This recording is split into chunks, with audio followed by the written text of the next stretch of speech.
Punjab cabinet की meeting खत्म, कई अहम मामलों ते हुई चर्चा। थोड़ी देर दे विच सरकार देवेगी फैसले ते जानकारी।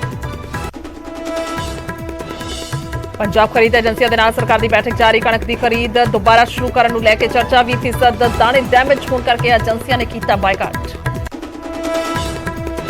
अफसरों तो बाद केजरीवाल की सीएम आंदे नाल मीटिंग को लेकर कांग्रेस का वड्डा हमला। पूछा कि फ्री बिजली के वादे ते खुद फैसला नहीं लै सकते मुख्यमंत्री। इहदे विच की है रॉकेट साइंस। राजपाल के सरहदी जिलों के दौरे से सियासी बवाल जारी। सुखपाल खैरा बोले मान सरकार ने दिल्ली के एजेंट के अगे पंजाब के अधिकारों का किया सरेंडर। बीजेपी ते आप रल के चला रहे पंजाब। पंजाब पुलिस ने मुड़ भेजिया बीजेपी आगू नवीन कुमार को नोटिस। कल पुछगिछ के लिए बुलाया मोहाली। पिछले नोटिस से पेश नहीं हुए सन नवीन कुमार। इकबाल सिंह लालपुरा फिर बने घट गिनती कमीशन के चेयरमैन। चोणों तो पहला दे दिता सी अस्तीफा। रोपड़ तो बीजेपी की टिकट से लड़ी सी चोण। हनीप्रीत ने डेरे की गद्दी ते बैठण दी खबरों को किया खारिज। बोली राम रहीम ही डेरे के गुरु ते उही रहणगे। 29 अप्रैल को गद्दी ते बैठण की हो रही सी चर्चा। सख्ती के बावजूद जेलों के विचों मिल रहे मोबाइल। बठिंडा केंद्री जेल के विचों 11 फोन बरामद। तलाशी के दौरान कोई बरामदगी। रोपड़ ट्रिपल मर्डर मामले पुलिस को अजे तक नहीं मिलिया कोई सुराग। कल घर के मिलियां सन पति पत्नी और डॉक्टर बेटी दी लाशां। घरों गायब बेटे ते शक दी सूह। लुधियाना के बदमाशों के हौसले बुलंद। पिस्तौल लैके मनी एक्सचेंज दफ्तर पहुंचे नकाबपोश बदमाश। हजारों रुपए लुट के हुए फरार। रोपड़ दे मिनी सकत्रेत के बाहर लगाया खालिस्तान लिखा बैनर। पुलिस ने पहुंच के उतारिया शुरू की तफ्तीश। न्यूयॉर्क के दो सिखा ते नस्ली हमला। भारत ने हमले की की निंदा। मामले के न्यूयॉर्क पुलिस ने एक मुलजम किया गिरफ्तार। भारतीय दूतावास पीड़िता पहुंच रहा है मदद। हिमाचल के चंबा के दर्दनाक हादसा। डूंगी खड़ के डिगी कार। 2 लोगों की गई जान, 2 होर जख्मी।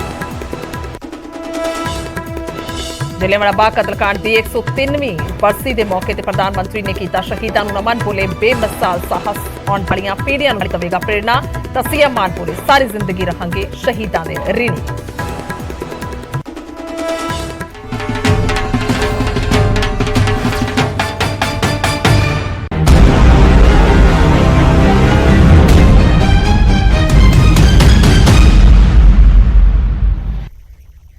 सत श्री अकाल। न्यूज़ 18 पंजाब हरियाणा हिमाचल देख रहे सारे दर्शकों का स्वागत है। मैं तुहाडे नाल गुरजोत संधू। सब तो पहला शुरुआत करते हैं।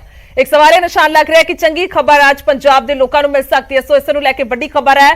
पंजाब कैबिनेट की मीटिंग खत्म हुई है। कई अहम मसलों से इस मीटिंग में चर्चा हुई है। थोड़ी देर के सरकार फैसलों की जानकारी देगी कि आखिरकार अज की मीटिंग की कुछ चर्चावां हुई, किहड़े फैसले नूं लैके अज मोहर लाई गई है या फिर किस तरह के नाल होर मुद्दे जिहड़े ने वो विचारे गए ने कैबिनेट के नाल। खास तौर पर अज नज़रां भी टिकियां हुई ने क्योंकि 300 यूनिट नूं लैके जानकारी जिहड़ी है सामने आ रही है। लगातार चर्चावां ने। बेशक अरविंद केजरीवाल उन्हां दी मीटिंग होवे जो दिल्ली दे विच होई सी, तां इस तों इलावा जेकर सीएम मान की गल की जाए तो कल जाके अरविंद केजरीवाल दे नाल मीटिंग करके आए सी, या फिर इस तों इलावा जेकर चर्चावां की गल की जाए तो लगातार ही सीएम मान ने खुद भी जानकारी दी थी कि हो सकता है कि चंगी खबर होवे तो वेखना होएगा और इंतजार कह सकते हैं कि सबनू इसे दा कि आखिरकार इस मीटिंग दे विच की कुछ फैसले हुए ने ते जल्दी असीं भी जानकारी जिहड़ी है दर्शकों तक पहुंचाने कि आखिरकार मीटिंग जिहड़ी है जो लंबा समय चली कह सकते हैं तो 2.5 घंटे तो उस तो बाद हुण इस मीटिंग दे विच की कुछ फैसले हुए ने। खास तौर पर नज़रां जिहड़ियां ने अज दी मीटिंग ते तां भी टिकियां हुई ने। इस तो इलावा होर कई मुद्दे ने जेकर गल की जाए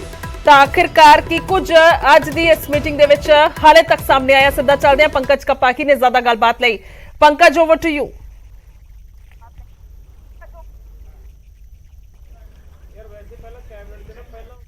देखो, रूरल डिवेलपमेंट फंड ਨੂੰ ਲੈ ਕੇ चर्चा जी है वो की गई है कि उस एक्ट के सोच जड़ा वै वो किया जा सकता है। इस तरीके की जानकारी जी निकल के सामने आ रही है और बिजली ਨੂੰ ਲੈ ਕੇ चर्चा जरूर हुई है लेकिन अजे शायद थोड़ा इंतजार करना होगा। 300 यूनिट बिजली अजे शायद ना फ्री की जाए और नाल ही नाल कणक ਨੂੰ ਲੈ ਕੇ जिस तरीके दे नाल जिहड़ी मुश्किल आ रही ने, जिस तरीके नाल एजेंसियां मना कर रही ने दाना चक्कन ਨੂੰ ਲੈ ਕੇ उस ਨੂੰ ਲੈ ਕੇ भी चर्चा की गई है कि किसानों ਨੂੰ किसी तरीके की परेशानी ना आवे और थोड़ी देर बाद जिहड़ा वै इस मुतल्लक ऑफिशियल तौर पर भी जानकारी जिहड़ी है ਉਹ ਦਿੱਤੀ ਜਾ ਸਕਦੀ ਹੈ, ਕਿਉਂਕਿ ਅਜੇ ਤੱਕ ਕਿਸੇ ਸਰਕਾਰ ਵੱਲੋਂ ਕੋਈ ਆਫੀਸ਼ੀਅਲ ਸਟੇਟਮੈਂਟ ਜਾਂ ਪ੍ਰੈਸ ਰਿਲੀਜ਼ ਉਹ ਅਜੇ ਤੱਕ ਨਹੀਂ ਆਇਆ ਔਰ ਸੋਰਸਿਸ ਵੱਲੋਂ ਇਹ ਜਾਣਕਾਰੀ ਮਿਲ ਰਹੀ ਹੈ। ਤਾਂ ਇਸ ਵੇਲੇ ਕੈਬਨਿਟ ਦੀ ਮੀਟਿੰਗ ਜਿਹੜੀ ਉਹ ਖਤਮ ਹੋ ਗਈ ਹੈ। ਕਰੀਬ ਜਿਹੜਾ 1 ਘੰਟੇ ਜਿਹੜੀ ਕੈਬਨਿਟ ਦੀ ਬੈਠਕ ਚੱਲੀ ਹੈ। ਮੁੱਖ ਮੰਤਰੀ ਸੈਕਟਰੀਏਟ ਤੋਂ ਜਾ ਚੁੱਕੇ ਨੇ ਔਰ ਮੰਤਰੀ ਅਜੇ ਵੀ ਸੈਕਟਰੀਏਟ ਦੇ ਅੰਦਰ ਮੌਜੂਦ ਨੇ। ਤਾਂ ਜਿਵੇਂ ਹੀ ਗੱਲਬਾਤ ਕਿਸੇ ਮੰਤਰੀ ਨਾਲ ਹੁੰਦੀ ਹੈ ਜਾਂ ਕੋਈ ਆਫੀਸ਼ੀਅਲ ਸਟੇਟਮੈਂਟ ਆਉਂਦੀ ਹੈ ਤਾਂ ਉਹ ਦਰਸ਼ਕਾਂ ਦੇ ਨਾਲ ਸਾਂਝੀ ਜ਼ਰੂਰ ਕਰਾਂਗੇ। ਗੁਰਜੋਤ, ਬਿਲਕੁਲ। ਸੋ ਜਿਸ ਤਰ੍ਹਾਂ ਦੇ ਨਾਲ ਤੁਸੀਂ ਵੀ ਜਾਣਕਾਰੀ ਦੇ ਰਹੇ ਹੋ ਕਿ ਹੋ ਸਕਦਾ ਹੈ ਕਿ ਅੱਜ ਨਾ ਹੋਵੇ, ਪਰ ਇੰਤਜ਼ਾਰ ਲਗਾਤਾਰ ਹੈ ਔਰ ਖੁਦ ਵੀ ਹਰਪਾਲ ਚੀਮਾ ਉਹਨਾਂ ਦੇ ਗੱਲ ਕੀਤੀ ਜਾਵੇ ਤਾਂ ਉਹਨਾਂ ਨੇ ਵੀ ਕਿਹਾ ਸੀ ਕਿ ਹੋ ਸਕਦਾ ਹੈ ਇਹ ਫੈਸਲਾ ਹੋਵੇ ਔਰ ਇੱਕ ਸੌਗਾਤ ਪੰਜਾਬ ਦੇ ਲੋਕਾਂ ਨੂੰ ਮਿਲੇ। ਪਰ ਅਲਟੀਮੇਟਲੀ ਦੂਸਰੇ ਪਾਸੇ ਜੇਕਰ ਅਸੀਂ ਰਾਜਾ ਵੜਿੰਗ ਦੇ ਟਵੀਟ ਦੇ ਵੱਲ ਨਜ਼ਰ ਮਾਰਦੇ ਹਾਂ ਤਾਂ ਉਹਨਾਂ ਨੇ ਇੱਕ ਜਿਹੜਾ ਹੈ ਉਹ ਸ਼ੇਅਰ ਵੀ ਕੀਤਾ ਕਿ ਆਖਰਕਾਰ ਕਿੰਨਾ ਬੋਝ ਪਏਗਾ। ਜੇਕਰ ਅੰਦਾਜ਼ ਅਸੀਂ ਗੱਲ ਕੀਤੀ ਜਾਏ ਤਾਂ 23,000 ਕਰੋੜ ਦੇ ਕਰੀਬ ਜਿਹੜਾ ਹੈ ਉਹ ਬੋਝ ਪਏਗਾ ਜੇਕਰ 300 ਯੂਨਿਟ ਪ੍ਰਤੀ ਮਹੀਨਾ ਬਿਜਲੀ ਮੁਫਤ ਦਿੱਤੀ ਜਾਂਦੀ ਹੈ ਪੰਜਾਬ ਦੇ ਲੋਕਾਂ ਨੂੰ। ਸਾਰੇ ਅਗਰ ਸਮੀਕਰਨਾਂ ਦੇ ਵੱਲ ਨਜ਼ਰ ਪਾਈਏ ਤਾਂ ਕਿਸ ਤਰ੍ਹਾਂ ਦੇ ਨਾਲ ਕੀ ਕੁਝ ਤਸਵੀਰ ਨਜ਼ਰ ਆ ਰਹੀ ਹੈ ਪੰਕਜ?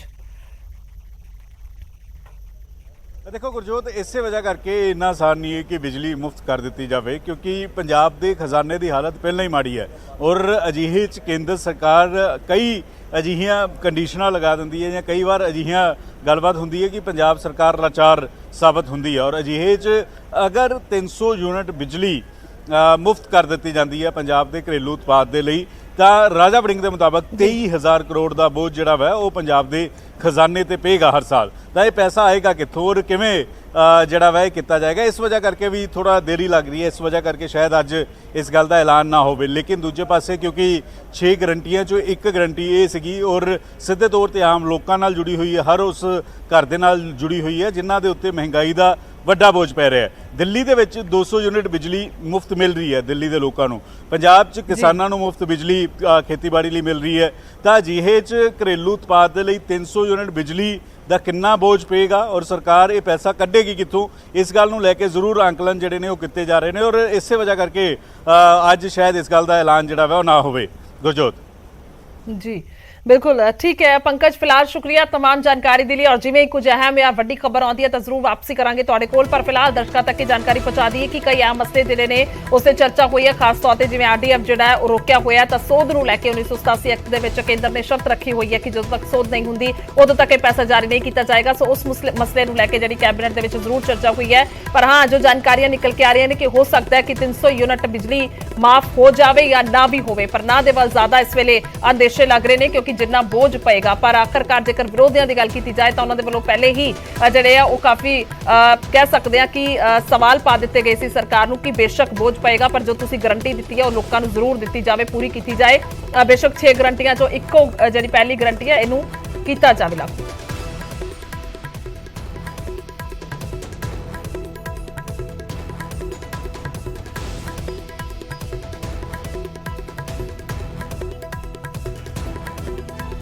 तो बिल्कुल विरोधियों की गल की जाए तो उन्होंने वालों पहला ही सवाल पा दिता गया और राजा वड़िंग ट्वीट करते हैं मीटिंग के विचाले उन्होंने सीधे तौर पर किया कि आखिरकार फ्री बिजली वाला वादा उन्होंने याद कराते हुए लिख दिता है कि आखिरकार मान साहब उम्मीद करते हैं कि तुहाडे वालों कीता चंगी खबर वाला ट्वीट 300 यूनिट फ्री बिजली देने बारे है। याद दिलवा देवां कि जिवें केजरीवाल जी ने कहा सी कि रेत ते शराब की कमाई तो इसका भुगतान किया जाएगा, कृपा करके क्रॉस सबसिडी के नाल होर खपतकारां ते बोझ ना पाओ। सो ये ट्वीट राजा वड़िंग ने किया। तो दूसरे पासे सुखपाल खैरा भी जिहड़े ने कांग्रेस विधायक सुखपाल खैरा केजरीवाल दे नाल कोई सीएम दी मीटिंग नूं लैके उधर वड्डे सवाल खड़े करते हैं और खैरा दे वल्लों भी ट्वीट किया गया। सो वो लिखते हैं कि पहला अरविंद केजरीवाल ने भगवंत मान तो बगैर पंजाब के अधिकारियों नूं दिल्ली बुलाया ते कल दोबारा पंजाब के सीएम नूं तलब किया जो दिल्ली तो पंजाब नूं चलाउण दी पुष्टि करता है कि भगवंत मान अपने तौर पर 300 यूनिट के वादे ते फैसला नहीं ले सकते अते ऐलान नहीं कर सकते कि इस विच कोई रॉकेट साइंस है। सो इस सवालिया निशान लगा दिता सुखपाल खैरा ने, यानी कि दोवां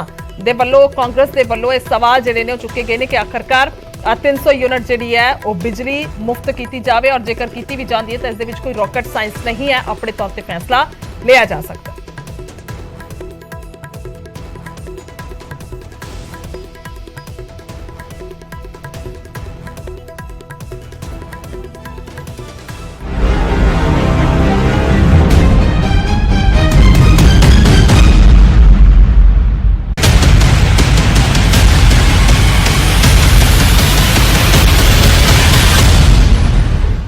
ਤਾਂ ਹੁਣ ਅੱਗੇ ਵਧਦੇ ਹਾਂ ਤੇ ਰੁਕ ਕਰਾਂਗੇ ਮੰਡੀਆਂ ਦੇ ਵੱਲ। ਪੰਜਾਬ ਦੀਆਂ ਮੰਡੀਆਂ ਦੱਸ ਦਈਏ ਕਿ ਪੰਜਾਬ ਖਰੀਦ ਏਜੰਸੀਆਂ ਦੇ ਨਾਲ ਸਰਕਾਰ ਦੀ ਬੈਠਕ ਚੱਲ ਰਹੀ ਹੈ। ਕਣਕ ਦੀ ਖਰੀਦ ਦੁਬਾਰਾ ਸ਼ੁਰੂ ਕਰਨ ਨੂੰ ਲੈ ਕੇ ਮੀਟਿੰਗ ਹੋ ਰਹੀ ਹੈ। ਏਜੰਸੀਆਂ ਦੇ ਵੱਲੋਂ ਰੋਕ ਦਿੱਤੀ ਗਈ ਸੀ ਖਰੀਦ ਔਰ ਪਰੇਸ਼ਾਨੀ ਕਿਸਾਨਾਂ ਨੂੰ ਸ਼ੁਰੂ ਹੋ ਗਈ ਸੀ ਉਸ ਵੇਲੇ ਤੋਂ ਹੀ। FCI ਤੋਂ ਖਰੀਦ ਮਾਪਦੰਡਾਂ ਦੇ ਵਿੱਚ ਢਿੱਲ ਦੀ ਮੰਗ ਹੈ। FCI 6% ਤੋਂ ਵੱਧ ਖਰਾਬੇ ਵਾਲੀ ਕਣਕ ਨਹੀਂ ਲੈਂਦੀ, ਪਰ FCI ਦੇ ਨਾਲ ਇਹ ਮੀਟਿੰਗ ਚੱਲ ਰਹੀ ਹੈ। ਹੁਣ ਵੇਖਣਾ ਹੋਵੇਗਾ ਕਿ ਆਖਰਕਾਰ ਇਸ ਮੀਟਿੰਗ ਦੇ ਵਿੱਚ ਕੀ ਕੁਝ ਚਰਚਾਵਾਂ ਤੋਂ ਬਾਅਦ ਫੈਸਲਾ ਕੀਤਾ ਜਾਂਦਾ ਹੈ ਕਿ ਕਿਸਾਨਾਂ ਦੀਆਂ ਮੁਸ਼ਕਿਲਾਂ ਹੱਲ ਹੋਣਗੀਆਂ ਜਾਂ ਨਹੀਂ, ਕਿਉਂਕਿ ਬੀਤੇ ਦਿਨ ਤੱਕ ਗੱਲ ਕੀਤੀ ਜਾਵੇ ਤਾਂ ਕਿਸਾਨਾਂ ਦਾ ਕਹਿਣਾ ਸੀ ਕਿ ਠੀਕ ਠਾਕ ਖਰੀਦ ਹੋ ਰਹੀ ਹੈ ਤੇ ਉਹ ਖੁਸ਼ ਨੇ। ਪਰ ਦੂਸਰੇ ਪਾਸੇ ਜਦੋਂ ਇੱਕਦਮ ਤੋਂ ਖਾਸ ਤੌਰ ਤੇ ਏਜੰਸੀਆਂ ਦੇ ਵੱਲੋਂ ਰੋਕ ਲਗਾ ਦਿੱਤੀ ਗਈ ਹੈ, ਪੰਜਾਬ ਖਰੀਦ ਏਜੰਸੀਆਂ ਨੇ ਰੋਕ ਲਗਾ ਦਿੱਤੀ ਸੀ ਕਿ ਅਸੀਂ ਖਰੀਦ ਨਹੀਂ ਕਰਾਂਗੇ ਕਿਉਂਕਿ ਜਿਹੜਾ ਖਰਾਬਾ ਹੈ ਦਾਣਾ ਹੈ ਜਿਹੜਾ ਉਸ ਦੇ ਵਿੱਚ ਜ਼ਿਆਦਾ ਖਰਾਬੀ ਹੈ, ਤਾਂ ਕੱਲ ਨੂੰ ਸਾਡੇ ਤੋਂ FCI ਦੇ ਵੱਲੋਂ ਖਰੀਦ ਨਹੀਂ ਕੀਤੀ ਜਾਏਗੀ ਔਰ ਕੇਂਦਰ ਉਸ ਨੂੰ ਖਰੀਦ ਨਹੀਂ ਕਰੇਗਾ। ਸੋ ਇਸ ਕਰਕੇ ਅਸੀਂ ਪਹਿਲਾਂ ਹੀ ਇਹ ਖਰੀਦ ਜਿਹੜੀ ਹੈ ਉਹ ਬੰਦ ਕਰ ਰਹੇ ਹਾਂ, ਨਹੀਂ ਤਾਂ ਇਸ ਤੇ ਕੋਈ ਮਸਲਾ ਹੱਲ ਕੀਤਾ ਜਾਵੇ। ਸੋ ਉਸ ਨੂੰ ਲੈ ਕੇ ਅੱਜ ਦੱਸਾਂਗੇ ਕਿ ਇਹ ਮੀਟਿੰਗ ਜਿਹੜੀ ਹੈ ਉਹ ਚੱਲ ਰਹੀ ਹੈ ਔਰ ਮੀਟਿੰਗ ਦੇ ਵਿੱਚ ਕੀ ਕੁਝ ਫੈਸਲਾ ਹੁੰਦਾ ਇਸ ਤੇ ਨਜ਼ਰ ਬਣੀ ਰਹੇਗੀ।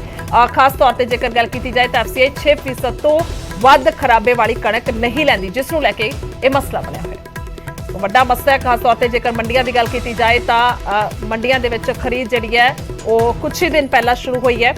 ਹਾਲਾਂਕਿ 1 ਅਪ੍ਰੈਲ ਤੋਂ ਸ਼ੁਰੂ ਹੋ ਗਈ ਸੀ, ਪਰ ਜਲਦੀ ਇਹ ਦਾਣੇ ਨਹੀਂ ਆਏ, ਜਲਦੀ ਕਣਕ ਨਹੀਂ ਆਈ। ਸਿੱਧਾ ਚੱਲਦੇ ਨਪਿੰਦਰ ਬਰਾੜ ਨੇ ਸਾਡੇ ਨਾਲ ਜ਼ਿਆਦਾ ਗੱਲਬਾਤ ਤੇ। ਨਪਿੰਦਰ, ਮੀਟਿੰਗ ਨੂੰ ਲੈ ਕੇ ਕੀ ਕੁਝ ਇਸ ਵੇਲੇ ਜਾਣਕਾਰੀ ਹੈ, ਕੀ ਕੁਝ ਅਪਡੇਟਸ ਨੇ? ਦੇਖੋ, ਇਹ ਮੀਟਿੰਗ ਹੈ ਜਿਹੜੀ ਅਸਲ ਦੇ ਵਿੱਚ ਸਾਂਝਾ ਤਾਲਮੇਲ ਕਮੇਟੀ ਹੈ ਜਿਹੜੀ ਸਾਰੀਆਂ ਏਜੰਸੀਆਂ ਦੇ ਨੁਮਾਇੰਦਿਆਂ ਦੀ ਉਹਨਾਂ ਦੀ ਚੱਲ ਰਹੀ ਹੈ, ਜਿਹੜੀ ਪੰਜਾਬ ਸਰਕਾਰ ਦੇ ਅਧਿਕਾਰੀਆਂ ਦੇ ਨਾਲ, ਫੂਡ ਐਂਡ ਸਪਲਾਈ ਡਿਪਾਰਟਮੈਂਟ ਦੇ ਡਾਇਰੈਕਟਰ ਦੇ ਨਾਲ। ਇਸ ਤੋਂ ਪਹਿਲਾਂ ਸੈਕਟਰੀ ਫੂਡ ਗੁਰਕੀਰਤ ਕਿਰਪਾਲ ਹੋਰਾਂ ਦੇ ਨਾਲ ਮੀਟਿੰਗ ਹੋਈ ਹੈ ਨਾ ਸਾਰੇ ਨੁਮਾਇੰਦਿਆਂ ਦੀ, ਜਿਹੜੇ ਨੁਮਾਇੰਦਿਆਂ ਨੇ ਕੱਲ ਫੈਸਲਾ ਲਿਆ ਸੀ ਕਿ ਖਰੀਦ ਨਹੀਂ ਹੋਵੇਗੀ। ਉਹਨਾਂ ਦੇ ਨਾਲ, ਉਸ ਟੀਮ ਦੇ ਨਾਲ, ਉਸ ਜਥੇਬੰਦੀ ਦੇ ਨਾਲ ਮੀਟਿੰਗ ਹੈ ਜਿਹੜੀ ਚੱਲ ਰਹੀ ਹੈ। ਪਹਿਲੀ ਮੀਟਿੰਗ ਗੁਰਕੀਰਤ ਕਿਰਪਾਲ ਹੋਰਾਂ ਦੇ ਨਾਲ, ਜਿਹੜੇ ਸੈਕਟਰੀ ਫੂਡ ਨੇ ਉਹਨਾਂ ਦੇ ਨਾਲ ਹੋਈ ਹੈ। ਦੂਜੀ ਮੀਟਿੰਗ ਕਿਉਂਕਿ ਜਿਹੜਾ ਉਹਨਾਂ ਨੇ ਜਾਣਕਾਰੀ ਦਿੱਤੀ ਹੈ ਉਸ ਤੋਂ ਬਾਅਦ ਹੁਣ ਇਹ ਨੁਮਾਇੰਦੇ ਡਾਇਰੈਕਟਰ ਫੂਡ ਐਂਡ ਸਪਲਾਈ ਦੇ ਨਾਲ ਮੀਟਿੰਗ ਕਰ ਰਹੇ ਨੇ ਤਾਂ ਕਿ ਅੱਗੇ ਦਾ ਫੈਸਲਾ ਲਿਆ ਜਾ ਸਕੇ। ਹੁਣ ਜਿਹੜੇ ਮਸਲੇ ਨੂੰ ਲੈ ਕੇ ਇਹ ਜਿਹੜੀ ਖਰੀਦ ਆ ਬੰਦ ਕੀਤੀ ਗਈ, ਉਸ ਮਸਲੇ ਦਾ ਸਟੇਟਸ ਕੀ ਆ? ਦੇਖੋ, ਸਾਫ਼ ਤੌਰ ਤੇ ਕਿਹਾ ਗਿਆ ਕਿ ਜਿਹੜਾ 6% ਸਿੱਧੇ ਤੌਰ ਤੇ ਖਰਾਬੇ ਵਾਲੀ ਕਣਕ ਕਹਿ ਲਈਏ ਕਿ ਪਿਚਕੀ ਹੋਏ ਦਾਣੇ ਨੇ 6% ਦੀ ਜਗ੍ਹਾ ਤੇ ਉਹ 20% ਦੇ ਕਰੀਬ ਚੱਲ ਰਹੇ ਨੇ।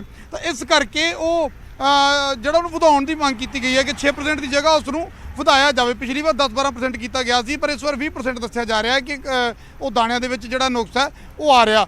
ਤਾਂ ਜੇ ਇਹਦੇ ਵਿੱਚ ਹੁਣ ਕੇਂਦਰ ਦੇ ਵੱਲੋਂ 5 ਟੀਮਾਂ ਜਿਹੜੀਆਂ ਨੇ ਭੇਜ ਦਿੱਤੀਆਂ ਗਈਆਂ ਨੇ, 5 ਟੀਮਾਂ ਭੇਜੀਆਂ ਗਈਆਂ ਨੇ ਜਿਹੜੀਆਂ ਇਸ ਵੇਲੇ ਦਾ ਦਾਅਵਾ ਕੀਤਾ ਜਾ ਰਿਹਾ ਕਿ ਵੱਖ-ਵੱਖ ਡਿਵੀਜ਼ਨਾਂ ਦੇ ਵਿੱਚ ਪਟਿਆਲਾ, ਰੋਪੜ, ਫਰੀਦਕੋਟ, ਫਿਰੋਜ਼ਪੁਰ ਤੇ ਜਲੰਧਰ, ਇਹਨਾਂ ਵੱਖ-ਵੱਖ ਥਾਵਾਂ ਤੇ ਜਿਹੜੀਆਂ ਇਹ ਟੀਮਾਂ ਸੈਂਪਲਿੰਗ ਕਰਨ ਤੋਂ ਬਾਅਦ ਜਿਹੜੀ ਫਾਈਨਲ ਰਿਪੋਰਟ ਦੇਣਗੀਆਂ ਉਸ ਦਾ ਹੀ ਪਰਖ ਹੋਵੇਗੀ ਕਿ ਆਖਿਰ ਕਿੰਨੇ % ਦਾਣੇ ਜਿਹੜੇ ਨੇ ਉਹ ਖਰਾਬ ਨੇ ਜਾਂ ਪਿਚਕੇ ਹੋਏ ਨੇ, ਔਰ ਉਸ ਤੋਂ ਬਾਅਦ ਅੱਗੇ ਦਾ ਫੈਸਲਾ ਕੀਤਾ ਜਾਣਾ। ਸੈਕਟਰੀ ਫੂਡ ਨੇ ਜਿਹੜੇ ਉਹਨਾਂ ਨੇ ਕਮੇਟੀ ਦੇ ਮੈਂਬਰਾਂ ਨੂੰ, ਨੁਮਾਇੰਦਿਆਂ ਨੂੰ ਸਾਫ਼ ਤੌਰ ਤੇ ਜਾਣਕਾਰੀ ਦਿੱਤੀ ਹੈ ਕਿ ਟੀਮਾਂ ਜਿਹੜੀਆਂ ਆ ਗਈਆਂ ਨੇ ਇਨਸਪੈਕਸ਼ਨ ਕਰ ਰਹੀਆਂ ਨੇ।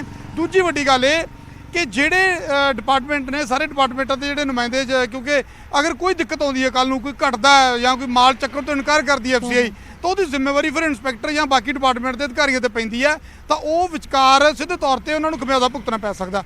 ਤਾਂ ਸੈਕਟਰੀ ਫੂਡ ਨੇ ਇਹ ਭਰੋਸਾ ਦਿਵਾਇਆ ਕਿ ਜਿਹੜੀ ਤੁਸੀਂ ਇਸ ਤੋਂ ਪਹਿਲਾਂ ਵੀ ਕਣਕ ਖਰੀਦ ਕਰ ਲਈ ਆ, ਜਿਹੜੀ ਕਣਕ ਪਹਿਲਾਂ ਖਰੀਦ ਕਰ ਲਈ ਆ, ਅਗਰ ਕੱਲ ਨੂੰ FCI ਦੇ ਨਾਲ ਉਹਨੂੰ ਚੱਕਣ ਨੂੰ ਲੈ ਕੇ ਕੋਈ ਦਿੱਕਤ ਆਉਂਦੀ ਆ, ਕੋਈ ਮੁਸ਼ਕਲ ਆਉਂਦੀ ਆ, ਤਾਂ ਜਿਹੜਾ ਉਹਦੇ ਵਿੱਚ ਵੀ ਮਾਰਜਨ ਹੋਏਗਾ, ਉਹ ਮਾਰਜਨ ਆ ਜਿਹੜੀ ਸਟੇਟ ਗਵਰਨਮੈਂਟ ਆਪਣੇ ਪੱਧਰ ਤੇ ਉਹਨੂੰ ਡੀਲ ਕਰੇਗੀ। ਉਹਦਾ ਜਿਹੜਾ ਹੈਗਾ ਠੁਣਾ ਮੁਲਾਜ਼ਮਾਂ ਤੇ ਨਹੀਂ ਭੰਨਿਆ ਜਾਵੇਗਾ, ਕਿਸੇ ਅਫਸਰ ਤੇ ਉਹਦੀ ਗਾਜ ਜਿਹੜੀ ਨਹੀਂ ਡਿੱਗੇਗੀ, ਕਿਉਂਕਿ ਆਮ ਤੌਰ ਤੇ ਜਦੋਂ ਇਨਕੁਆਇਰੀ ਹੁੰਦੀ ਹੈ ਜਾਂ ਫਿਰ ਜਦੋਂ ਉਹਨਾਂ ਨੂੰ ਚੈੱਕ ਕੀਤਾ ਜਾਂਦਾ ਤਾਂ ਸਿੱਧੇ ਤੌਰ ਤੇ ਜਿਹੜਾ ਖਰੀਦ ਕਰਨ ਵਾਲੀ ਏਜੰਸੀ ਦੇ ਅਧਿਕਾਰੀ ਨੇ, ਚਾਹੇ ਇੰਸਪੈਕਟਰ ਹੈ ਜਾਂ ਬਾਕੀ ਨੇ, ਉਹਨਾਂ ਦੀ ਜ਼ਿੰਮੇਵਾਰੀ ਤੈਅ ਹੋ ਜਾਂਦੀ ਹੈ। ਤਾਂ ਉਹਦੇ ਤੋਂ ਰਿਲੈਕਸੇਸ਼ਨ ਦੇਣ ਦੀ ਗੱਲ ਕੀਤੀ ਹੈ ਸਾਫ਼ ਤੌਰ ਤੇ ਸੈਕਟਰੀ ਫੂਡ ਨੇ ਕਿ ਜਿਹੜੀ ਇਸ ਤੋਂ ਪਹਿਲਾਂ ਤੁਸੀਂ ਖਰੀਦ ਕਰ ਲਈ ਆ, ਅਗਰ ਉਹਦੇ 'ਚ ਕੋਈ ਇੱਦਾਂ ਦੀ ਦਿੱਕਤ ਆਉਂਦੀ ਹੈ ਤਾਂ ਤੁਹਾਡੇ ਤੇ ਨਹੀਂ, ਤੁਹਾਡੇ ਸਿਰ ਨਹੀਂ ਪਏਗੀ। ਹੁਣ ਅਗਲੀ ਗੱਲ, ਖਰੀਦ ਸ਼ੁਰੂ ਕਿਵੇਂ ਹੋਏਗੀ? ਪਹਿਲੀ ਗੱਲ ਤਾਂ ਇਹ ਕਿ ਜਦੋਂ ਸੈਂਪਲਿੰਗ ਤੋਂ ਬਾਅਦ ਉਹਦੀ ਰਿਪੋਰਟ ਆਏਗੀ ਤਾਂ ਉਦੋਂ ਸੈਂਟਰ ਫੈਸਲਾ ਕਰੇਗਾ ਕਿ 15% ਦੀ ਦੇਣੀ ਹੈ ਰਹਿਤ ਜਾਂ 20% ਦੀ ਦੇਣੀ ਹੈ।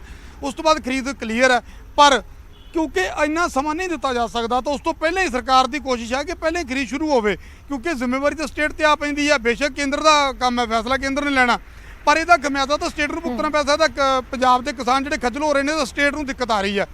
ਇਸ ਕਰਕੇ ਸਟੇਟ ਨੇ ਭਰੋਸਾ ਦਿਵਾਇਆ ਕਿ ਤੁਸੀਂ ਖਰੀਦ ਸ਼ੁਰੂ ਕਰੋ ਤੁਸੀਂ ਖਰੀਦ ਸ਼ੁਰੂ ਕਰੋ। ਅਗਰ ਕੋਈ ਉਹਦੇ 'ਚ ਵੀ ਦਿੱਕਤ ਆਏਗੀ, ਕੱਲ ਨੂੰ ਮੰਨ ਲਓ ਮਾਰਜਨ ਦੀ ਦਿੱਕਤ ਆਉਂਦੀ ਹੈ, ਤਾਂ ਉਹ ਮਾਰਜਨ ਜੀ, ਵੀ ਜੀ। ਸਟੇਟ ਆਪਣੇ ਸਿਰ ਤੇ ਲੈਣ ਦੇ ਲਈ ਤਿਆਰ ਹੈ, ਤਾਂ ਕਿ ਸੈਂਟਰ ਦੇ ਨਾਲ ਗੱਲਬਾਤ ਕਰਕੇ ਉਹ ਮਾਰਜਨ ਕੱਢਿਆ ਜਾ ਸਕੇਗਾ। ਹਾਲੇ ਵੀ ਮੀਟਿੰਗ ਚੱਲ ਰਹੀ ਹੈ, ਸੈਕਟਰੀ ਦੇ ਨਾਲ ਹੋ ਗਈ ਹੈ, ਹੁਣ ਡਾਇਰੈਕਟਰ ਦੇ ਨਾਲ ਚੱਲ ਰਹੀ ਆ। ਥੋੜੀ ਦੇਰ ਤੱਕ ਮੀਟਿੰਗ ਖਤਮ ਹੋਣ ਤੋਂ ਬਾਅਦ ਚੀਜ਼ਾਂ ਸਪਸ਼ਟ ਹੋਣਗੀਆਂ ਕਿ ਕੀ ਇਹ ਖਰੀਦ ਆ ਜਿਹੜੀ ਮੁੜ ਤੋਂ ਹੁਣ ਸ਼ੁਰੂ ਕਰਨ ਜਾ ਰਹੇ ਨੇ, ਜਾਂ ਫਿਰ ਸੈਂਟਰ ਦੇ ਵੱਲੋਂ ਆਉਣ ਵਾਲੇ ਫੈਸਲੇ ਦੀ ਉਡੀਕ ਕੀਤੀ ਜਾਵੇਗੀ। ਅਗਰ ਤਾਂ ਉਡੀਕ ਕੀਤੀ ਜਾਵੇਗੀ ਤਾਂ ਪੰਜਾਬ ਦੇ ਲਈ ਇੱਕ ਕਹਿ ਸਕਦੇ ਕਿ ਕੁਝ ਘੰਟਿਆਂ ਲਈ ਜਾਂ ਇੱਕ ਦਿਨ ਲਈ ਬੁਰੀ ਖਬਰ ਹੋਏਗੀ ਕਿ ਕਿਸਾਨਾਂ ਦੀ ਫਸਲ ਆ ਜਿਹੜੀ ਉਹ ਮੰਡੀ ਦੇ ਵਿੱਚੋਂ ਸਿੱਧੀ ਅਜੇ ਨਹੀਂ ਚੁੱਕੀ ਜਾਏਗੀ ਅੱਜ ਦਾ ਦਿਨ। ਪਰ ਜੇ ਇੱਥੇ ਹੀ ਫੈਸਲਾ ਲੈ ਲਿਆ ਜਾਂਦਾ ਤਾਂ ਖਰੀਦ ਤੁਰੰਤ ਸ਼ੁਰੂ ਹੋ ਜਾਂਦੀ ਹੈ, ਤਾਂ ਵੱਡੀ ਰਾਹਤ ਹੋਏਗੀ ਪੰਜਾਬ ਦੇ ਕਿਸਾਨਾਂ ਦੇ ਲਈ ਔਰ ਪੰਜਾਬ ਸਰਕਾਰ ਦੇ ਲਈ। ਜਿਵੇਂ ਸਮੂਹ ਚੀਜ਼ਾਂ ਚੱਲ ਰਹੀਆਂ ਸੀ ਤੇ ਇੱਕ ਦਿਨ ਪਹਿਲਾਂ ਤਾਂ ਹਾਲੇ ਬਿਆਨ ਆਇਆ ਸੀ ਕਿ ਰਿਕਾਰਡ ਤੋੜ ਖਰੀਦ ਹੋਈ ਆ, ਤਾਂ ਫਿਰ ਤੋਂ ਉਸੇ ਪਾਸੇ ਨੂੰ ਜਿਹੜਾ ਹੈਗਾ ਵਧਣ ਦੀ ਕੋਸ਼ਿਸ਼ ਕਰੇਗੀ ਸਰਕਾਰ ਜੀ। ठीक है, बहुत बहुत शुक्रिया नपिंदर, तमाम जानकारी के लिए शुक्रिया। और कुल मिला के बड़ा मसला कह सकते हैं कि जेकर हुण इस मीटिंग तो बाद फ्रूटफुल नतीजे जिहड़े ने नहीं निकलते, पर हुण उम्मीद किते ना किते की जा सकती है। देखना होएगा कि मीटिंग तो बाद की कुछ फैसला फिलहाल लिया जाता है, क्योंकि वड्डी चिंता जिहड़ी है वो पंजाब सरकार की।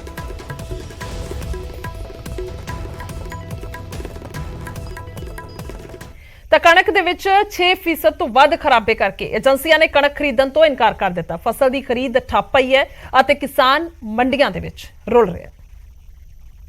ਗਰਮੀ ਨੇ ਕਿਸਾਨਾਂ ਨੂੰ ਡਾਢੇ ਪਰੇਸ਼ਾਨ ਕੀਤਾ ਹੋਇਆ। ਇੱਕ ਪਾਸੇ ਕਣਕ ਦੇ ਝਾੜ ਦੇ ਵਿੱਚ ਕਮੀ ਹੋਈ ਹੈ ਤੇ ਦੂਸਰੇ ਪਾਸੇ ਕਣਕ ਖਰੀਦਣ ਤੋਂ ਏਜੰਸੀਆਂ ਨੇ ਮਨਾ ਕਰ ਦਿੱਤਾ ਸੀ। ਬਠਿੰਡਾ ਦੀ ਅਨਾਜ ਮੰਡੀ ਦੇ ਵਿੱਚ ਜਿੱਥੇ ਕਣਕ ਦੇ ਅੰਬਾਰ ਲੱਗੇ ਹੋਏ ਤੁਹਾਨੂੰ ਨਜ਼ਰ ਆ ਰਹੇ ਨੇ। ਹਾਲਾਂਕਿ ਕਿਸਾਨ ਨੇ ਉਹ ਕਣਕ ਲੈ ਕੇ ਮੰਡੀ ਦੇ ਵਿੱਚ ਪਹੁੰਚ ਰਹੇ ਨੇ, ਪਰ ਖਰੀਦ ਏਜੰਸੀਆਂ ਨੇ ਉਹ ਕਣਕ ਨੂੰ ਖਰੀਦਣ ਤੋਂ ਉਹਨਾਂ ਨੇ ਮਨਾਹੀ ਕਰ ਦਿੱਤੀ ਹੈ, ਕਿਉਂਕਿ ਗਰਮੀ ਦੇ ਕਾਰਨ ਕਣਕ ਦਾ ਦਾਣਾ ਹੈ ਜਿਹੜਾ ਉਹ ਪਿਚਕ ਗਿਆ। ਤਾਂ ਕਰਕੇ 6% ਜਿਹੜਾ ਕਣਕ ਦਾ ਨੁਕਸਾਨ ਵਾਲੀ ਕਣਕ ਹੈ, ਬਰੀਕ ਦਾਣੇ ਵਾਲੀ ਕਣਕ ਹੈ, ਉਹ ਏਜੰਸੀਆਂ ਖਰੀਦਦੀਆਂ ਨੇ, ਪਰ ਇਸ ਦੇ ਵਿੱਚ ਦਾਣਾ ਇੰਨਾ ਛੋਟਾ ਹੋ ਗਿਆ ਕਿ 20% ਨੁਕਸਾਨ ਹੈ ਜਿਹੜਾ ਕਣਕ ਦਾ ਹੋ ਗਿਆ। ਦਾਣੇ ਇੰਨੇ ਛੋਟੇ ਰਹਿ ਗਏ ਨੇ, ਤਾਂ ਕਰਕੇ ਏਜੰਸੀਆਂ ਨੇ ਇਸ ਨੂੰ ਖਰੀਦਣ ਤੋਂ ਮਨਾ ਕਰ ਦਿੱਤਾ ਔਰ ਕਿਸਾਨ ਕਿਤੇ ਨਾ ਕਿਤੇ ਪਰੇਸ਼ਾਨ ਨੇ। ਆਪਾਂ ਗੱਲ ਕਿਸਾਨਾਂ ਨਾਲ ਕਰਦੇ ਹਾਂ ਬਾਈ ਜੀ। ਦੋਹਰੀ ਮਾਰ ਕਿਸਾਨਾਂ ਤੇ, ਇੱਕ ਪਾਸੇ ਝਾੜ ਕੱਢ ਤੇ ਦੂਜੇ ਪਾਸੇ ਏਜੰਸੀਆਂ ਕਹਿੰਦੀਆਂ ਅਸੀਂ ਕਣਕ ਲੈਣੀ ਨਹੀਂ। ਬਾਈ ਜੀ ਝਾੜ 15 ਤੋਂ 20 ਮਣ ਪਹਿਲਾਂ ਤਾਂ ਘਟ ਗਿਆ ਕਿੱਲੇ ਦਾ। ਦੂਜੇ ਨੰਬਰ ਤੇ ਏਜੰਸੀਆਂ ਕਣਕ ਨਹੀਂ ਖਰੀਦੀਆਂ, 2 ਦਿਨਾਂ ਤੋਂ ਪਰੇਸ਼ਾਨ ਹੋਈ ਜਾਂਦੇ ਆ। ਬਹੁਤ ਜ਼ਿਆਦਾ ਦਿੱਕਤ ਆ ਰਹੀ ਹੈਗੀ, ਸਾਡੀ ਕੋਈ ਨਹੀਂ ਇੱਥੇ ਸੁਣਾਈ ਹੋ ਰਹੀ। 8 ਤੋਂ 9 ਕੁਇੰਟਲ ਜੀ ਕਣਕ ਘਟ ਗਈ। ਏਜੰਸੀਆਂ ਕਹਿੰਦੇ 6% ਤੋਂ ਵੱਧ ਅਸੀਂ ਲੈਣਾ ਨਹੀਂਗਾ, ਤੇ ਕਿਸਾਨ ਕਿੱਧਰ ਜਾਵੇ? ਖਰਚੇ ਵਾਧੂ ਪਈ ਜਾਂਦੇ ਆ, ਕਮਾਉਣ ਵਾਲਿਆਂ ਨੇ ਰੇਟ ਵਧਾਤੇ ਆ। ਜ਼ਿਮੀਂਦਾਰ ਦਾ ਦੋਨੋਂ ਪਾਸੇ ਹੈਗਾ। ਸਰਕਾਰ ਨੂੰ ਚਾਹੀਦਾ ਕਿ ਮੁਆਵਜ਼ਾ ਦੇਵੇ, ਜ਼ਿਮੀਂਦਾਰ ਉੱਠ ਸਕੇ। ਵੀ ਆਹ ਲੋੜ ਦਾ ਡੇਗਦਾ ਪਹਿਲਾਂ ਨਰਮੇ ਨੇ ਮਾਰਤੇ, ਹੁਣ ਕਣਕ ਨੇ ਮਾਰਤੇ, ਅਗਲੇ ਸਾਲ ਕੋਈ ਹੋਰ ਮਾਰ ਜੂ, ਜ਼ਿਮੀਂਦਾਰ ਦੇ ਜਮੇ ਖਤਮ ਹੋ ਜੂ। ਝਾੜ ਤੇ ਕਿੰਨਾ ਫਰਕ ਪੈ ਗਿਆ? ਕਿੰਨਾ ਝਾੜ ਘਟ ਗਿਆ? 20 ਘੱਟੋ ਘੱਟ 20 ਮਣ ਦਾ ਹਰੇਕ ਦਾ ਘਟ ਗਿਆ ਜੀ। 30 ਤੋਂ 35 ਮਣ ਹੀ ਰਹਿ ਗਈਆਂ, ਜਾਂ 50 ਜਮਣ ਝੜਦੀਆਂ ਸੀਗੀਆਂ। ਇਹਦਾ ਉੱਤੋਂ ਗਰਮੀ ਪੈ ਗਈ ਜੀ, ਪਹਿਲਾਂ ਠੰਡ ਸੀ, ਇੱਕਦਮ ਗਰਮੀ ਪੈ ਗਈ ਤੇ ਉਹਦਾ ਕਰਕੇ ਦਾਣੇ ਸਾਡਾ ਤਾਂ ਕੋਈ ਸਾਰੇ ਨਹੀਂ ਗੱਲ ਵੀ ਘਟਾ ਲਗੇ ਅਸੀਂ ਦਾਣੇ। ਗਰਮੀ ਦੇ ਕਾਰਨ ਜਿੱਥੇ ਕਣਕ ਦੇ ਝਾੜ ਦੇ ਵਿੱਚ ਘਾਟਾ ਪਿਆ ਤੇ ਉੱਥੇ ਹੀ ਖਰੀਦ ਏਜੰਸੀਆਂ ਨੇ ਫਿਲਹਾਲ ਕਣਕ ਖਰੀਦਣ ਤੋਂ ਨਾ ਕਰ ਦਿੱਤੀ ਹੈ। ਹਾਲਾਂਕਿ ਕੇਂਦਰ ਦੀਆਂ ਏਜੰਸੀਆਂ ਅੱਜ ਕੇਂਦਰ ਦੀਆਂ ਟੀਮਾਂ ਮੰਡੀਆਂ 'ਚ ਆਉਣਗੀਆਂ ਤੇ ਹਲਾਇਤਾਂ ਦਾ ਜਾਇਜ਼ਾ ਲੈਣ ਤੋਂ ਬਾਅਦ ਆਖਿਰਕਾਰ ਕਣਕ ਦੀ ਖਰੀਦ ਦੁਬਾਰਾ ਤੋਂ ਸ਼ੁਰੂ ਹੋਣ ਦੀ ਉਮੀਦ ਦੱਸੀ ਜਾ ਰਹੀ ਹੈ। ਸੂਰਜਪਾਲ ਨਿਊਜ਼ 18 ਪੰਜਾਬ, ਬਠਿੰਡਾ। ਖੰਨਾ ਮੰਡੀ ਦੇ ਵਿੱਚ ਜਿਹੜੀ ਕਿ ਏਸ਼ੀਆ ਦੀ ਸਭ ਤੋਂ ਵੱਡੀ ਅਨਾਜ ਮੰਡੀ ਹੈ, ਉਸ ਦੇ ਵਿੱਚ ਕਣਕ ਦੀ ਆਮਦ ਸਲੋ ਸੀ। ਹੁਣ ਕਣਕ ਜ਼ਰੂਰ ਮੰਡੀਆਂ ਦੇ ਵਿੱਚ ਆਈ ਹੈ, ਪਰ ਕਿਸਾਨਾਂ ਲਈ ਇੱਕ ਬਹੁਤ ਵੱਡੀ ਮੁਸੀਬਤ ਬਣ ਗਈ ਹੈ, ਕਿਉਂਕਿ ਕੁਦਰਤ ਦੀ ਮਾਰ ਪਈ ਹੈ। ਅਸੀਂ ਤੁਹਾਨੂੰ ਦਿਖਾ ਦਿੰਦੇ ਹਾਂ, ਫਸਲ ਜਿਹੜੀ ਹੈ ਮੰਡੀਆਂ ਦੇ ਵਿੱਚ ਆ ਚੁੱਕੀ ਹੈ ਤੇ ਮੰਡੀ ਦੇ ਵਿੱਚ ਫਸਲ ਦੇ ਉੱਤੇ ਜਿਹੜੀ ਆਈ ਹੈ ਉਹਦੇ ਵਿੱਚ ਕਣਕ ਦੇ ਉੱਤੇ ਮਾਰ ਪਈ ਹੈ ਮੌਸਮ ਦੀ, ਜਿਸ ਦੇ ਵਿੱਚ ਬਰੀਕ ਦਾਣਾ ਜਿਹਨੂੰ ਮਾਜੂ ਦਾਣਾ ਕਹਿੰਦੇ ਆ, ਉਸ ਦੀ ਮਾਤਰਾ ਕਾਫੀ ਜ਼ਿਆਦਾ ਹੈ। ਦਾਣਾ ਮੰਡੀ ਖੰਨੇ ਦੇ ਵਿੱਚ ਤਕਰੀਬਨ 50% ਤੋਂ ਉੱਪਰ ਪ੍ਰਾਈਵੇਟ ਖਰੀਦ ਹੋ ਰਹੀ ਆ। ਦੂਜੀਆਂ ਮੰਡੀਆਂ ਵਿੱਚ ਜਿਹੜੀਆਂ ਆਮ ਪਿੰਡਾਂ 'ਚ ਮੰਡੀਆਂ ਨੇ, ਉੱਥੇ ਵੀ ਜਿਹੜਾ ਦਾਣਾ ਮਾਜੂ ਆ ਉਹ ਘੱਟ ਖਰੀਦ ਕਰਦੇ ਨੇ ਔਰ ਉਹ ਨਕਬੁੱਲ ਮਾਰਦੇ ਨੇ। ਇਹ ਜਿਹੜੀ ਮਾਜੂ ਦਾਣਾ ਹੋਇਆ, ਕਿਸਾਨ ਨੇ ਮਿਹਨਤ ਪੂਰੀ ਕੀਤੀ ਆ, ਪੂਰਾ ਰਿਓ ਪਾਇਆ, ਪੂਰਾ ਪਾਣੀ ਲਾਇਆ। ਆ ਮਾਰਚ ਦਾ ਮਹੀਨਾ ਖਰਾਬ ਮੌਸਮ ਹੋਣ ਕਰਕੇ, ਮਤਲਬ ਗਰਮੀ ਜ਼ਿਆਦਾ ਪੈਣ ਕਰਕੇ ਮਾਜੂ ਜਾਣਾ ਵੱਧ ਗਿਆ। ਸਾਡੇ ਝਾੜ ਘਟ ਗਏ ਨੇ। ਇਹ ਅੱਗੇ ਜਿਹੜਾ 20-22 ਕੁਇੰਟਲ ਨਿਕਲਦਾ ਸੀ, ਉਹ 14-15 ਕੁਇੰਟਲ ਨਿਕਲ ਰਿਹਾ। ਮਾਜੂ ਦਾਣਾ ਦੇਖੋ ਕਿਸਾਨੀ ਦਾ ਇਹ ਕੀ ਦੋਸ਼ ਹੈ।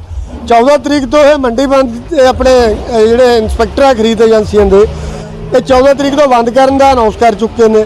ਅਸੀਂ ਇਹਦਾ ਵਿਰੋਧ ਕਰਦੇ ਹਾਂ, ਕਿਉਂਕਿ ਇੱਕੋ ਨਗਰ ਕਣਕ ਦੀ ਇੱਕ ਬੱਲੀ ਦੇ ਹੀ ਦਾਣੇ ਨੇ। ਇਕੱਲੇ ਪੰਜਾਬ ਦੇ ਕਿਸਾਨਾਂ ਦਾ ਤਾਂ ਅਨਾਜ ਨਹੀਂ ਹੈ, ਪੂਰੇ ਭਾਰਤ ਵਰਸ਼ ਦਾ ਅਨਾਜ ਹੈ। ਸਰਕਾਰ ਨੂੰ ਚਾਹੀਦਾ, ਜਿਸ ਤਰ੍ਹਾਂ ਲੋਕਾਂ ਨੇ ਪੂਰੀ ਸਪੋਰਟ ਨਾਲ 100% ਵੋਟ ਪਾ ਕੇ ਇਹਨਾਂ ਨੂੰ ਸਰਕਾਰ ਬਣਾਈ ਸੀ। ਅੱਜ ਸਰਕਾਰ ਨੂੰ ਚਾਹੀਦਾ ਕੋਈ ਕਿਸਾਨੀ ਦਾ ਸਾਥ ਦੇਵੇ ਤੇ ਮੁਆਵਜ਼ੇ ਦਾ ਹੱਲ ਕਰੇ। ਸਾਡੇ ਨਾਲ ਮੌਜੂਦ ਸੀ ਕਿਸਾਨ ਯੂਨੀਅਨ ਦੇ ਆਗੂ ਜਿਨ੍ਹਾਂ ਨੇ ਸਿੱਧਾ ਐਲਾਨ ਕੀਤਾ ਵੀ ਜੇਕਰ ਸਰਕਾਰੀ ਏਜੰਸੀਆਂ ਵੱਲੋਂ ਖਰੀਦ ਜਾਰੀ ਨਾ ਰੱਖੀ ਗਈ ਤਾਂ ਉਹਨਾਂ ਵੱਲੋਂ ਵੀ ਇਸ ਦਾ ਵਿਰੋਧ ਕੀਤਾ ਜਾਵੇਗਾ। ਜ਼ਰੂਰਤ ਹੈ ਪੰਜਾਬ ਸਰਕਾਰ ਨੂੰ ਇਸ ਵੱਲ ਧਿਆਨ ਦੇਣ ਦੀ ਤਾਂ ਕਿ ਕਿਸਾਨਾਂ ਨੂੰ ਮੰਡੀਆਂ ਦੇ ਵਿੱਚ ਨਾ ਰੁਲਣਾ ਪਵੇ। ਗੁਰਦੀਪ ਸਿੰਘ, ਨਿਊਜ਼ 18 ਖੰਨਾ।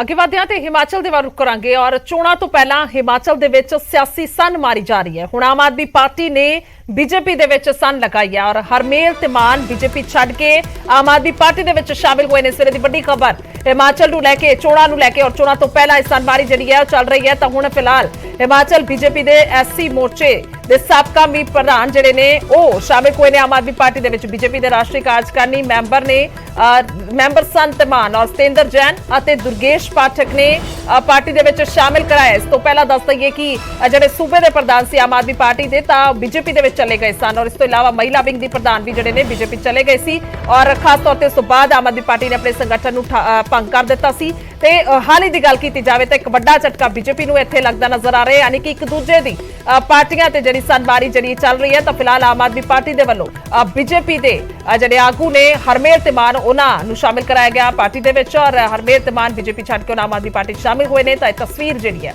ਸਕਰੀਨ ਤੇ ਤੁਸੀਂ ਦੇਖ ਸਕਦੇ ਹੋ। ਹਿਮਾਚਲ ਬੀਜੇਪੀ ਦੇ ਐਸਸੀ ਮੋਰਚੇ ਦੇ ਵੀ ਸਾਬਕਾ ਮੀਤ ਪ੍ਰਧਾਨ ਨੇ ਤਿਮਾਨ ਔਰ ਸਤਿੰਦਰ ਜੈਨ ਅਤੇ ਦੁਰਗੇਸ਼ ਪਾਠਕ ਨੇ ਪਾਰਟੀ ਦੇ ਵਿੱਚ ਸ਼ਾਮਿਲ ਕਰਾਇਆ। ਦੱਸ ਦਈਏ ਕਿ ਚੋਣਾਂ ਤੋਂ ਪਹਿਲਾਂ ਜਿੱਥੇ ਆਮ ਆਦਮੀ ਪਾਰਟੀ ਪੂਰਾ ਜ਼ੋਰ ਲਗਾ ਰਹੀ ਹੈ ਕਿ ਉਹਨਾਂ ਦੇ ਵੱਲੋਂ ਚੋਣਾਂ ਜਿੱਤੀਆਂ ਜਾਣ ਔਰ ਲੋਕਾਂ ਨੂੰ ਵਿਸ਼ਵਾਸ ਦਿਵਾਇਆ ਜਾ ਰਿਹਾ ਹੈ ਕਿ ਦਿੱਲੀ, ਪੰਜਾਬ ਤੋਂ ਬਾਅਦ ਹਿਮਾਚਲ ਦੇ ਵਿੱਚ ਵੀ ਸਰਕਾਰ ਬਣਾਈ ਜਾਏਗੀ ਤੇ ਲੋਕਾਂ ਦੇ ਕੰਮ ਕੀਤੇ ਜਾਣਗੇ। ਤਾਂ ਦੂਸਰੇ ਪਾਸੇ ਬੀਜੇਪੀ ਦਾ ਕਹਿਣਾ ਹੈ ਕਿ ਇੱਥੇ ਦੇ ਲੋਕ ਆਮ ਆਦਮੀ ਪਾਰਟੀ ਨੂੰ ਮੂੰਹ ਨਹੀਂ ਲਾਉਣਗੇ, ਇੱਥੇ ਦੇ ਲੋਕ ਆਮ ਆਦਮੀ ਪਾਰਟੀ ਨੂੰ ਪਸੰਦ ਨਹੀਂ ਕਰਨਗੇ। ਇਸ ਤਰ੍ਹਾਂ ਦੀਆਂ ਬਿਆਨਬਾਜ਼ੀਆਂ ਰੋਜ਼ ਹੋ ਰਹੀਆਂ ਨੇ। ਪਰ ਦੂਸਰੇ ਪਾਸੇ ਜਦੋਂ ਵੱਡੇ ਲੀਡਰ ਜਿਹੜੇ ਨੇ ਇੱਕ ਪਾਰਟੀ ਤੋਂ ਛੱਡ ਕੇ ਦੂਸਰੀ ਚ ਜਾਣਦਾ ਹੈ। ਮੈਂ ਰਣबीर सिंह ने साढ़े नाल फोन लाइन पे पत्रकार शिमला तो। रणबीर, क्या कुछ जानकारी आज की इस अदला बदली को लेकर?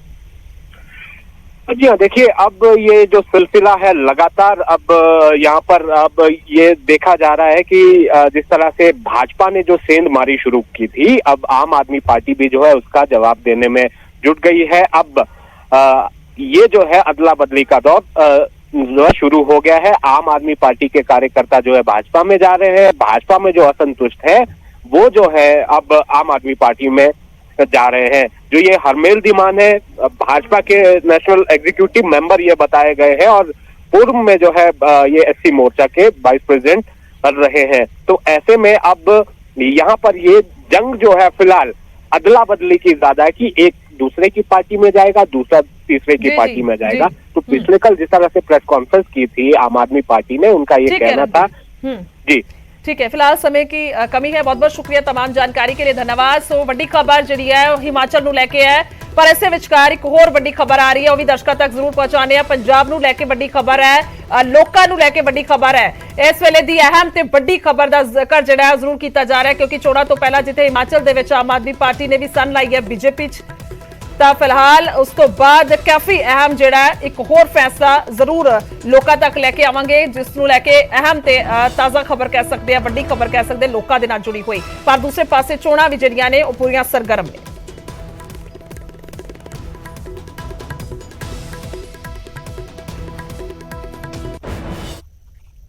तो लगातार खबरों ते नजर बनी हुई है, एक ब्रेक के लिए रुकते हैं और जल्दी वापस आवांगे।